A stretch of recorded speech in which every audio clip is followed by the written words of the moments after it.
마태복음 28장 1절에서 10절의 말씀. 제가 먼저 28장 1절의 말씀 읽도록 하겠습니다.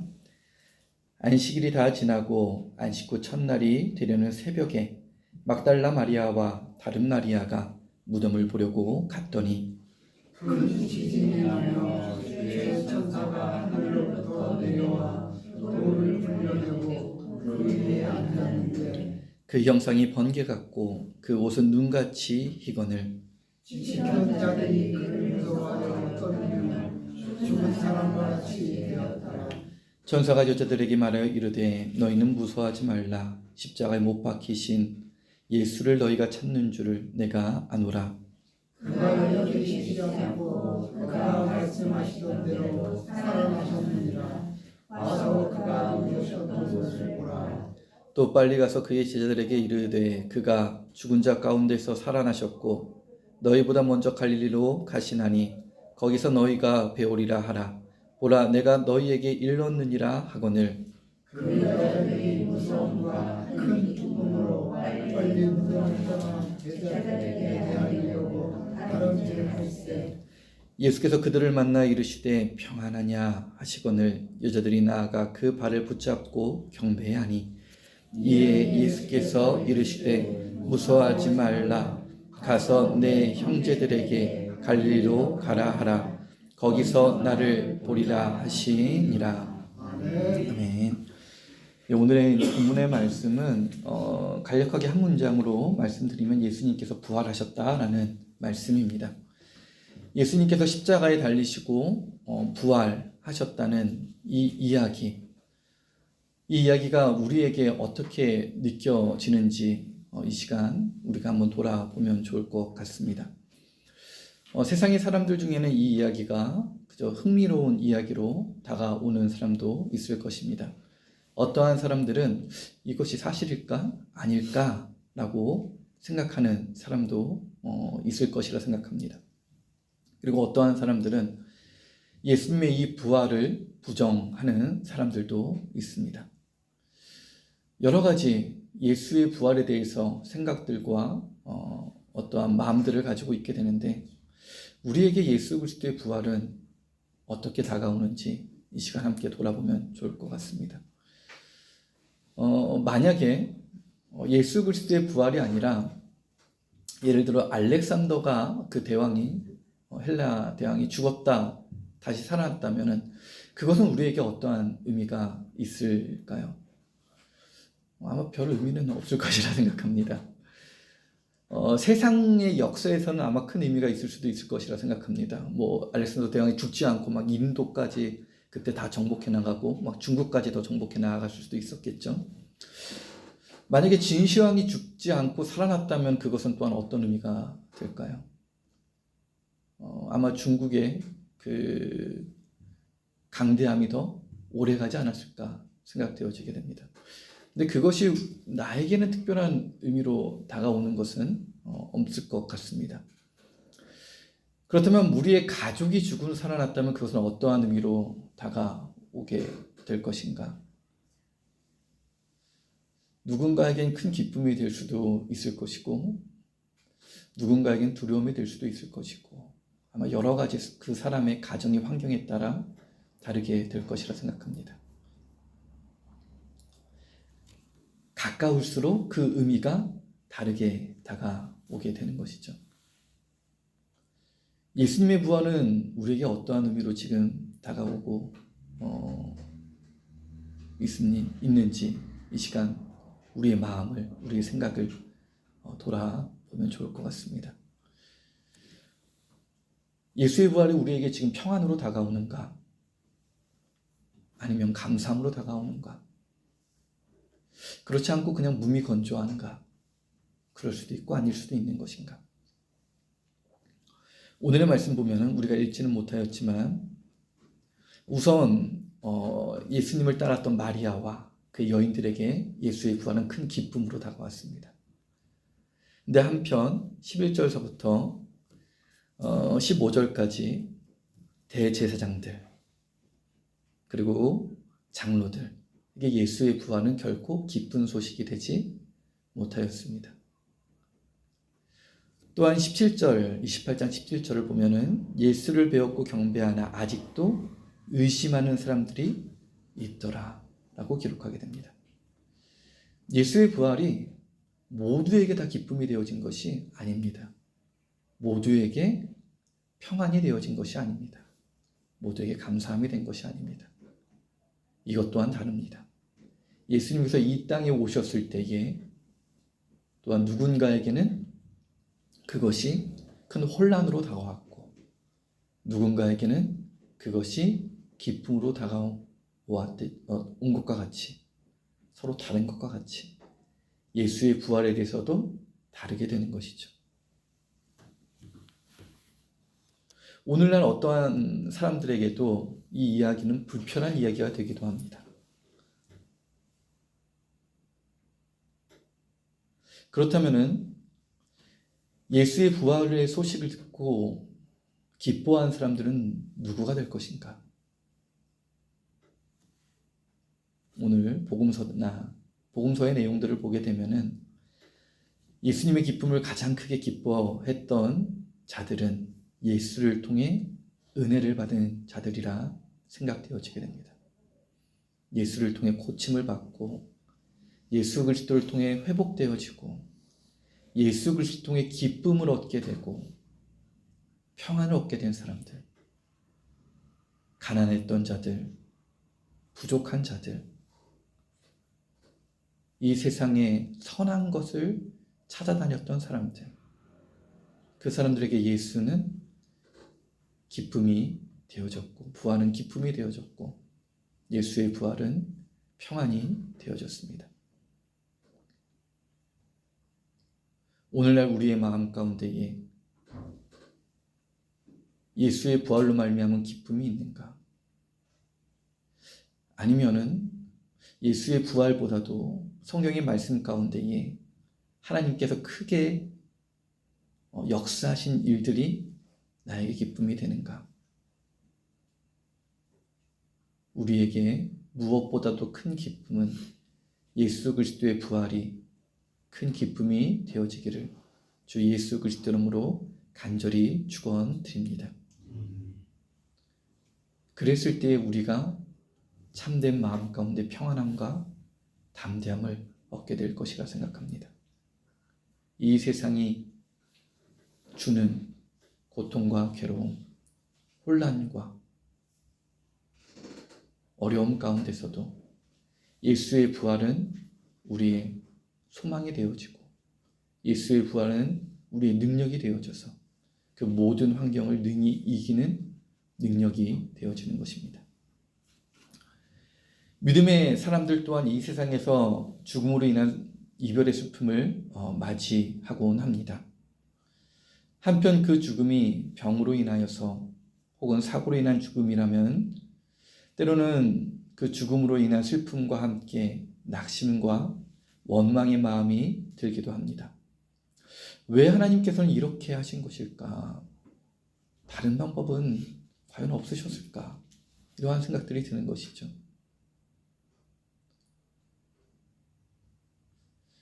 한편 우리가 예수 그리스도의 십자가를 생각할 때도 때로는 동일한 생각을 합니다. 왜 꼭 십자가에 못 박으실 수밖에 없으셨는가? 다른 방법이 또한 있지는 않았을까? 하지만 하나님께서는 예수 그리스도를 십자가로 보내는 선택을 하셨습니다. 또한 구약에는 죽음의 순간 하나님의 도우심으로 구원받는 믿음의 사람들 이야기가 증거되는 것도 많이 있습니다. 이러한 이야기를 통해 우리는 하나님을 향한 믿음을 갖고 그를 경외하며 말씀에 순종하면 하나님께서 구원해 주심을 마음가운데 우리가 믿게 되는 것이죠. 근데 또 다른 한편 예수 그리스도만 십자가에 달리신 것은 아닙니다. 복음서에서 세례 요한은 목배임을 당하여 죽게 되는 끔찍한 죽음을 또한 맞이하게 됩니다. 그렇다면 세례 요한은 믿음이 좀 남들보다 부족해서 그렇게 죽을 수밖에 없었던 것일까요? 세례 요한과 같이 믿음의 사람이지만 아벨은 또한 죽임을 당하였습니다. 하나님께서 가인에게 나타나 그를 책망하고 벌을 주시지만 가인과 아벨 사건은 속 시원하게 마무리되지는 않습니다. 아벨은 죽임을 당하였고 가인은 벌을 받긴 하지만 그는 벌 가운데 오히려 하나님의 은혜를 받게 되는 모습도 보이게 되는 것이죠. 내가 떠돌아다니다 죽게 될 것 같습니다. 그렇지 않다 너에게 증표를 주겠다. 오히려 은혜를 받게 됩니다. 그럼 가인이 믿음이 있어서 은혜를 받은 것이고 아벨은 가인보다 믿음이 적어서 하나님의 은혜를 받지 못하고 그렇게 죽을 수밖에 없었던 것일까요? 그렇지 않습니다. 세례 요한이나 아벨이나 모두 믿음의 사람들이었습니다. 하지만 그들은 우리의 생각과는 다른 죽음을 맞이하게 된 것입니다. 믿음을 가지고 하나님의 뜻을 따라 이 세상을 살아가지만 억울하게도 죽음을 당하게 되는 경우가 있습니다. 사고로 병으로 죽음을 맞이할 때도 있습니다. 그 모든 억울함과 불편함이 우리 안에 때로는 우리를 얽맬 때도 있게 됩니다. 하지만 예수 그리스도의 십자가를 바라보게 될 때에 우리는 그 불편함과 억울함에서 자유함을 또한 얻게 되고 그리고 예수 그리스도의 부활하심으로 말미암아 우리는 다시금 기쁨과 감사의 소망을 얻게 됩니다. 억울하게 내가 생각할 때는 억울하게 죽었고 내가 생각할 때는 그 죽음이 마음 가운데 너무나도 불편하지만 주님께서 아시는구나. 주님께서 그 사람을 나의 가족을 아시고 그 사람을 아시고 그리고 그 죽음이 끝이 아니라 다시금 부활시키실 주님의 계획이 있으신 것이구나. 우리는 그 가운데 평안을 얻게 되는 것이죠.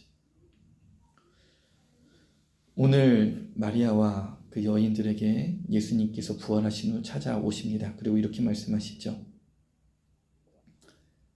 평안하냐? 라고 말씀하십니다.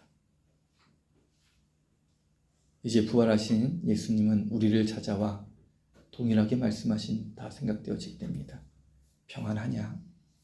너희가 평안하느냐? 예수 그리스도의 부활이 우리 가운데 평안으로 함께하기를 주 예수 그리스도 이름으로 간절히 축원드립니다.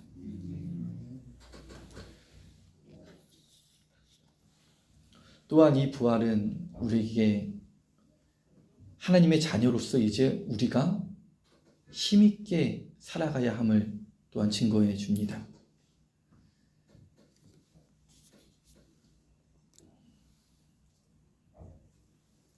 28장 6절은 이렇게 말씀하십니다.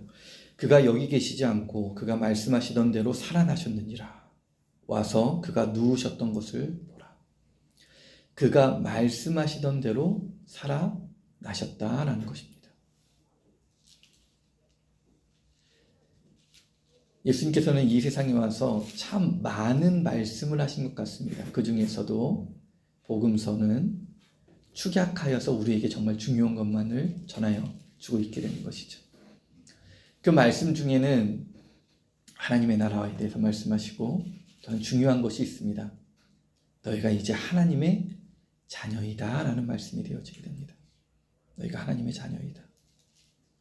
그러니 이제 너희들은 세상의 빛으로 살아야 된다. 하나님의 자녀로 살아가야 된다. 근데 예수님께서 말씀하신 하나님의 자녀로서의 산다는 것이 결코 쉽지 않습니다. 원수가 왼뺨을 때리면은 오른뺨도 돌려대라 말씀하시고 너의 겉옷을 구하는 자에게 속옷까지 벗어주라라고 말씀하십니다. 이렇게 살면 망하게 되는 것이죠. 이렇게 살면 죽을 수밖에 없습니다. 어떻게 그렇게 살아갈 수가 있느냐? 우리는 이렇게 말할 수밖에 없습니다. 이스라엘 백성들에게 하나님께서 율법을 주셨습니다. 하나님의 백성으로 살아라 라는 것이죠. 근데 그 율법의 내용을 보게 되면 참 우리가 제사적인 부분들도 참 많이 읽지만 희년, 안식년 이러한 것들을 보게 되면은 너무 억울할 사람이 열심히 일하는 사람들은 너무 억울하겠다라는 생각이 들기도 합니다. 다 아시겠지만 설명을 드리면은 일곱째 7년째가 되면은 그에게 빚지었던 자들까지 다 풀어줘야 되는 것입니다. 빚지었던 그 빚을 다 제하여 줘야 됩니다. 내가 열심히 일해서 이렇게까지 다 벌었는데 그리고 저 사람들에게 저렇게 나누어 주어서 어쨌든 저 사람들이 살겠는데 그 빚을 다 탕감해 주라니. 마음이 내키지가 않는 일이 되어지게 됩니다. 하나님께서는 하나님의 백성으로 그렇게 하여라 라고 말씀하시는 것이죠. 자, 하나님의 백성으로 하나님의 자녀로 산다는 것이 쉽지가 않은 것 같습니다. 사람의 눈으로 보면 그것은 망하는 길처럼 보입니다. 그런데 부활 안에서 우리가 그렇게 살아갈 수 있음을 또한 깨닫게 되어지게 됩니다. 내가 정말 예수 그리스도의 부활을 믿는다면 이것이 끝이 아니라 하나님의 나라가 있음을 믿는다면 너 말씀대로 살면은 안 돼, 망해라고 이야기하는 그 사단을 능히 이길 수 있는 주의 자녀가 되어질 줄로 믿습니다. 물론 이것을 이야기하는 저도 어렵습니다. 하지만 주님의 자녀로서 인정받는 것은 목회자나 그 어떠한 사람에게 인정받는 것이 아니라 하나님께 인정받는 것임을 우리가 기억해야 할 줄로 믿습니다. 오늘 말씀을 정리하도록 하겠습니다. 부활의 이야기가 우리에게 기쁨으로 다가오는가? 평안으로 다가오는가? 우리가 주님의 말씀을 믿고 그의 말씀을 따르기로 결단한 자들에게 이 부활은 무엇보다도 큰 능력이 되어지고 기쁨이 되어지게 됩니다. 내가 주님의 말씀대로서라도 죽지 않는 것이구나. 주님의 말씀대로 살면 오히려 주님의 나라에서 주님과 함께 할 수 있는 것이구나. 담대하게 이 세상을 이길 수 있는 능력과 기쁨이 되는 것이죠. 하지만 내 안에 내가 살고자 하는 자들에게는 그 마음이 있다면 이 말씀을 결코 기쁨이 되어지기가 어렵습니다. 평안이 되어지기가 어렵습니다. 오히려 마음의 혼란으로 다가오죠. 여기 모인 우리 모두에게는 이 말씀이, 이 부활의 소식이 평안과 기쁨으로 그리고 이 세상을 능히 이기는 능력으로 다가오기를 그리고 함께하기를 주 예수 그리스도 이름으로 간절히 축원드립니다.